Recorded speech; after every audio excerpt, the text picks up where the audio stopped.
Hey friends, it's a day away from the weekly reset, and I wanted to give you a heads up in case you missed out on the Adept Palindrome and the Aisha's Care Adept Pulse Rifle, which I believe double drops or more is enabled in trials right now. I win a game on my 7 streak, and I'm not even exaggerating, 4 Adepts fly in my inventory with a non-Adept. If you're watching this after the weekly reset, don't worry, Palindrome is still obtainable, just spin Vanguard engrams, and Aisha's Care is still available. Just spin trials engrams. Now, I don't know if the palindrome bug still exists where the normal version of the palindrome has a double perk set right here. It is worth mentioning that the trials map is Solitude. That's the first thing I want to talk about because it's how you get Aisha, and somehow palindrome does work on this map. This is a very challenging map because breaking the midline requires a lot of speed, and there's no guarantee that even if you get your team map control, that they're going to do anything with it. And since this is a very jousty map, meaning I have to fight fusion rifles and shotguns just to be able to take map control, sometimes I just lose my joust and my teammates get ran over. So for that reason, I have to pick something like Dawnblade Icarus Dash, Astrosight first, or what I'm using right now, which is just simply a lightweight weapon and Blink. Of course, I could also use Prism, which has grapple, or I could even use grapple itself, and then have 2 of them with Widow Silk, and that would help me make the timing in order to challenge players on the map and earn space for my team. If I had to put this into a tier list, I previously made a tier list, the will play for fun, which means the loot doesn't matter, good loot tolerate, etc. You can read all these. Take a look at the very bottom, it says best loot still avoid. If this was not double loot, I would say I'm going to avoid this map in the future because it's just too dice rolly and random with the special weapon jousting. Just not enjoyable to me. I can't carry my teammates, so I'd rather play a different map. But if you do go through it and hopefully get the 4 streak to at least get dropped post flawless so you don't have to worry about winning and losing anymore, or maybe you just get to 7 wins and get a couple of them, it's still going to be good. Even the non-adept version is still worth using, and the one featured in the gameplay today isn't even an adept. It's just slice kill clip. Let's talk about Aisha's though. I think what sets it apart is the frame being a heavy burst, which lets you outrange a lot of other pulse rifles, having a drop off of 40.5 meters. And this is a stability handling roll too. You could crank it up even more and get to 42 meters. So it's already outranging the other pulses and maybe even touching some scout distance with how the damage fall off scales. And then you can add slice on it, which makes your opponents do less damage. If you want a better shooting experience, keep one with Zen Moment and keep away just in case slice gets nerfed in the future, or if you're using a build that holds on to your class ability too much or just doesn't really use it. The best slice builds, I think, are Titans with Rally Barricade and Hunters with 6 Coyote. The main perk I recommend is Desperado because it tangibly makes a difference in your time to kill. 0.8 goes to 0.62, and when you compare that to kill clip, it goes to 0.73 to 0.8, which you're probably trading anyway on the network. It is worth mentioning that if you were using Dragon Shadow and Radiant, you could do a Radiant dodge, and it automatically reloads, activates kill clip, and you have a 0.43, which you can pretty much reversal teams with this. No one expects to die to this in a clean 2 burst. But in general, I do recommend Desperado, and I'm not going to tell you to delete it if you get any of these other perks. There's other things you can do, like get Slice Collective Action, play Triple Behemoth, and start farming some crystals and just have a slightly harder hitting gun while your opponents do less damage, while you have Frost Armor, and the battlers are pretty much going to lose every time, even in their own range. With Aisha's talked about, let's talk about the Palindrome. Now, there's not a general god rule, but first we gotta ask ourselves, like, what is Palindrome even doing? Because we have to compare it to Rose, even though I don't like to do that. Rose is superior in pretty much every way, but Rose is in a different slot. And this is an arc weapon. And the value of that is if you're playing an arc build, you could use harmonic mods to do the same thing as an arc unflinching, and so forth, so you can squeeze some extra stats like this, so I can get an extra tier of discipline, or in this case, an extra intellect tier, which does possibly win games. So since I do need a lightweight weapon, the natural pairing is Chaperone. The analog with Rose is, well, Rose and maybe Duality or Inquisitor or something like that. You could use Hawkmoon and a lightweight pellet shotgun. You could use a lightweight pulse rifle 450 with a fusion rifle. That way you can have a well-rounded setup and still make these timings. Let's talk about this map and timings, and I'll go back to Palindrome. So I talked about taking mid. I'm going to pause right here so you can see the warning. As you make this timing, a Stompy Hunter with control jump can slide this with the sniper and dome you. So your first thing you want to do is have your primary out, take the shot, slide it in. This is your next point of conflict. The timing is a fusion rifle can be right here, pre-charging already. So what you're going to do if you're playing Arc Strider like I am is slide and look for the Tempest Strike. Except, I don't remember if I have a clip here, but look on screen. Sometimes the Tempest Strike just doesn't work, so maybe I don't even recommend this class. It was just the one I tried. But yeah, you send your Tempest Strike down the hall. You can threat detector gun if you need to get your melee back.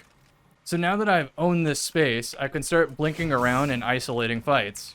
Whether it's backing somebody off that angle, using this shade to back somebody off again, blinking to there in absolute safety, to then start finding new angles, blink back to help teammates, and so forth. This is how I've been playing this map, and it's gone okay. I think it's just a really challenging map that requires your teammates to participate, where on other maps, my teammates can be AFK, and I still have a better chance of 1v3ing just because of how the map lets me play my primary and doesn't force me to use a special to take space. So another reason that I dislike this map is the lighting engine change that happened in Beyond Light. Before that, we had a night version of this map that was very clear sightlines. And now, it looks like this. You get flashbanged just for taking a gunfight, especially if you're invis or fighting against invis. Also, the barricades in the cave might as well be flashbangs. Is there any way to revert this, or maybe add like a visor effect or something like that to your Guardian? Give us a setting, Bungie. We need it desperately. So now that we know why we want to use a Palindrome, let's talk about what roles to look for. In the original recording, I didn't mention Wildcard at the beginning, so I'm splicing that in now, because it is that influential of a perk. You get a kill and it shoots Telesto bolts on the floor where the kill is, making the revive harder for the opponents to secure. It is an excellent perk. I'm recommending Elemental Capacitor. Just look at the difference here. 53 handling goes straight to 100. Or if you play a Void class, goes to 98 stability. So this is an absolute stat monster. Though if you're going to play Void anyway, maybe you want to use the Exalted Truth with Withering Gaze and or Slide Shot with Magnificent Howl. And it's also possibly a better feeling hand cannon because it's all opinions here. One gun model might feel better to one player, and another gun model might feel better to another player if you can get over flashbanging yourself with the Crisis inverted. So personal preferences aside, I think I like Snapshot because of the extra +5 stability, but Opening Shot is also sick too, artificially boosting that 3-tap distance. Since Master of Arms is the unique perk on this weapon, and I guess Rolling Storm, we'll get to that later, I think I might keep a Master of Arms roll in my vault, and just pretty much play the same way I was approaching this map, get my Shap kill, then it adds a 15% damage increase, which is a 2-head, 1-body, making this gun more forgiving. So that's probably the role I would be going for, where it's Arc Elemental Capacitor with Master of Arms, so I can have the absolute fastest Chaperone shot to weapon swap, so that I can deal with other gunfights. If I'm using a melee build, even with Desperate Measures, it's just not enough to 2-head, 1-body, all resiliences, so it's kind of a dead perk, even if you're using Prismatic with Radiant Punches on Knockout. So even though you can 1-head body certain resiliences, you're still 2-head, 1-bodying anyway, So I think you'd get more value out of Master of Arms or even Magnificent Hal. Just because this gun doesn't have slide shot doesn't mean Magnificent Hal is dead in the water. It's still very useful, and I've had many moments where I just hold on to the perk for the next gunfight, and we instantly delete somebody because it's like shooting a Adagio 120 bullet, so your team shot is just that much better. Also, sometimes I'll hit him with Shap and then just body shot with Magnificent Hal, and it's enough to end the match. Really, really strong. Finally, let's talk about Rolling Storm. I do not recommend this perk for PvE.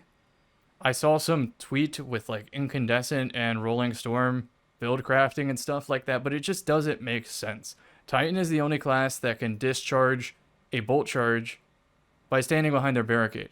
Every other character has to use an ability, which to me makes this kind of a dead perk, even if you're using something like Recycled Energy, and this is in the season where Volatile Rounds just got a buff, so wouldn't you want to use Word of Crota with a melee-based build and just blow up everything anyway, using significantly less of your kit? Or why even do that when you could just use double special? So for PvE reasons, maybe you could keep it in your vault. Maybe they will buff Recycled Energy because it effectively does nothing right now.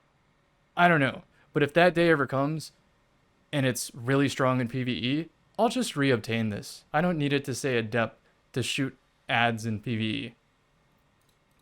Final thing to talk about, maybe explosive payload does not work well with Magnificent Hal, where the explosive portion is not getting the damage boost, so don't do it. And if you happen to get closing time, don't throw it away. I know it's more of a special weapon perk, but it kind of works out with Mag Hal if you're looking for those 2-taps, because by the time you're at the bottom of the magazine, you should be getting close to that second stack of Mag Hal, which enables 2-taps. Now let's compare it to the other arc hand cannons. Let me reset it real quickly to this stat package. That's what we're comparing to. 77, 68, 100 with 79 aim assist. Crisis Inverted does have the Omelon Fluid Dynamic perk, so it does have a stat package that is comparable to Palindrome. I run Moving Target with it so I can work cover a little bit better. Maybe some clips on screen.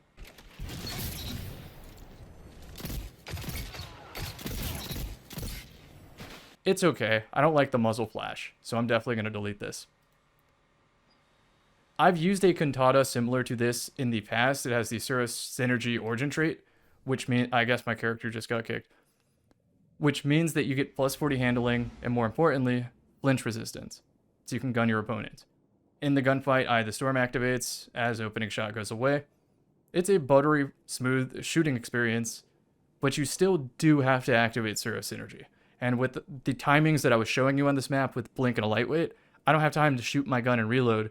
So for that reason, Palindrome's better. The final weapon to mention in the Arc Hand Cannon family, this one's unobtainable by the way, is the Finite Impactor, which in the past, if I was making a hand cannon tier list, I put this at the absolute bottom because at the time, it was competing with a lot of heavy hitters. And I didn't have as much of an appreciation for the Skulking Wolf perk at the time. If I could obtain this right now, I wouldn't care about Palindrome. But since I could not obtain it, I think Palindrome is my second best in slot behind Rose. And so if that's the question you wanted to answer, why use Palindrome when I can use Rose? You're right. Does that mean I'm going to delete Palindrome in my vault? Probably not, because there might be a exotic special weapon in the future that I need an energy hand cannon to pair with it, and it might need to be Arc. In the case of something like Radiant Dance Machines, I could use the Nation of Beast from the last Wish raid, and it has like a hipfire setup, maybe combined action. I'll show you both of those real quick.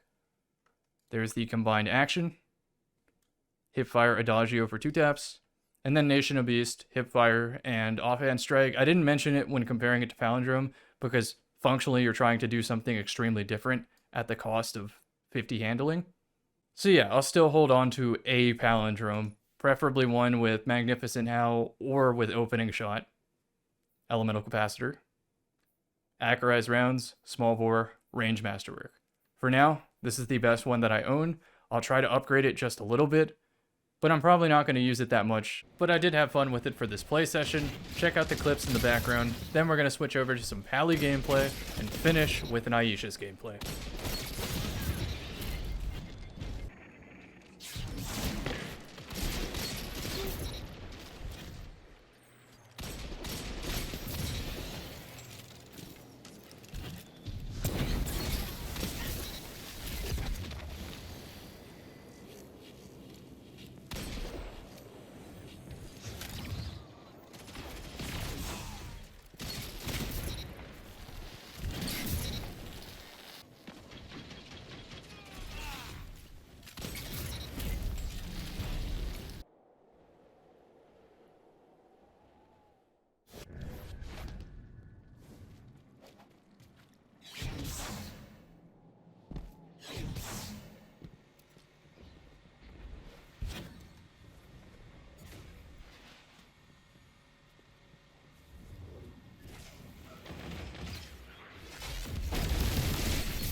So I'm using a slice kill clip Aisha with Dragon Shadow to instant reload it into Radiant Dodge. If you ask me about Ascension, it doesn't reload the gun with kill clip. Like, kill clip just doesn't activate. It'll reload the gun, kill clip just doesn't activate.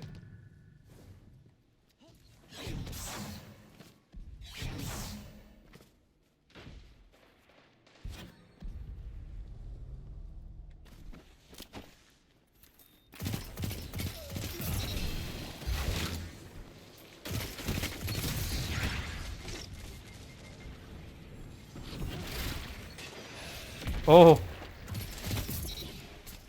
I just got a haircut. My entire beard burned off right there.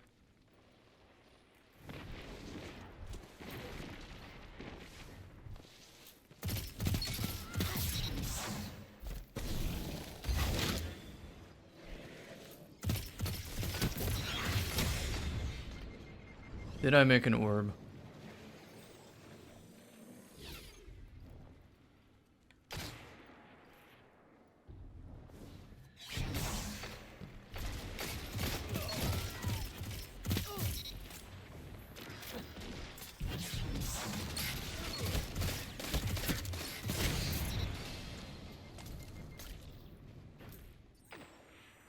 Do I get yoined?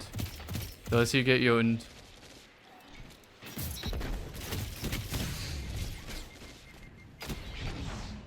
Oh, that ammo, that orb is so useful.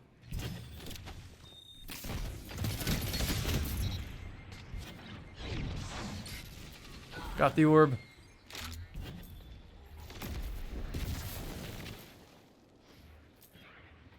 I'm full surrounded. About to leave the clone right in front of me to act as a barricade.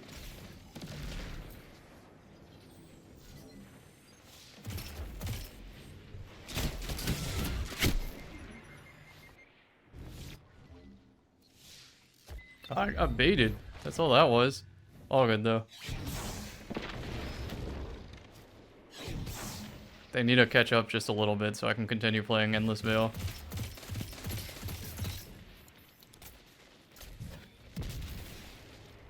Alright, visual clutter. Am I dead to visual clutter? Yes or no?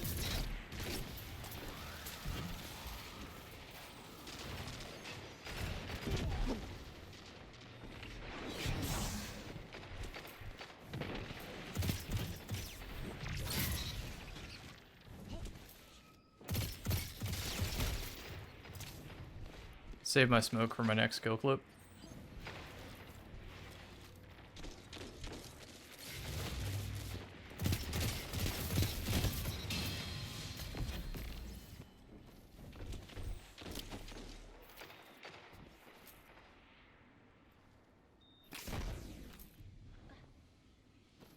I should have got Radiant for that. All good though. Might have to be the initial smoke pop.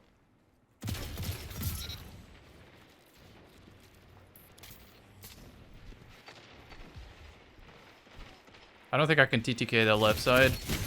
They're not going to give me a duel.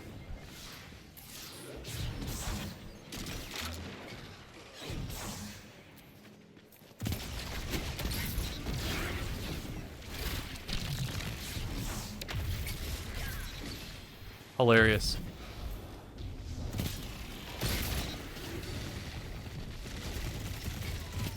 Ricochet him to death. We'll take it.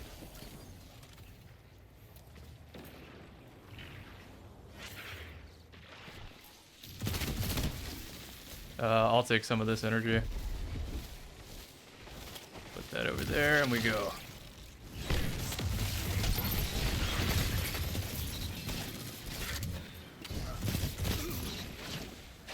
Dude, Bolt Charge is so nuts.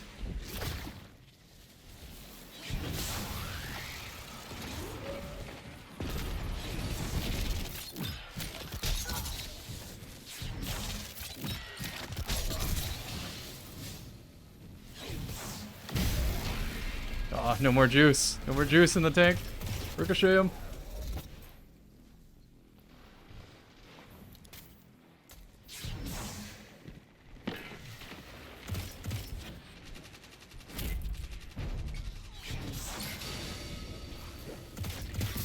Some say Endless Veil has never been played on to its full duration. It always mercies. Okay, I didn't even 2-burst anybody on this gameplay. I was definitely in the mix though, my damage was high. But yeah, the idea is you're supposed to be able to get a kill, dodge, and then be able to 2-tap with this. But I guess just having Slice and Forgiveness is good enough too. Thanks for making it to the end of the video. I basically combined 2 videos together because we only had 1 day away from the reset, so I wanted you to have all the information rather than me getting revenue on 2 different videos. I know this is going to perform worse, but I'd rather you have the information to take advantage of the FOMO farm now.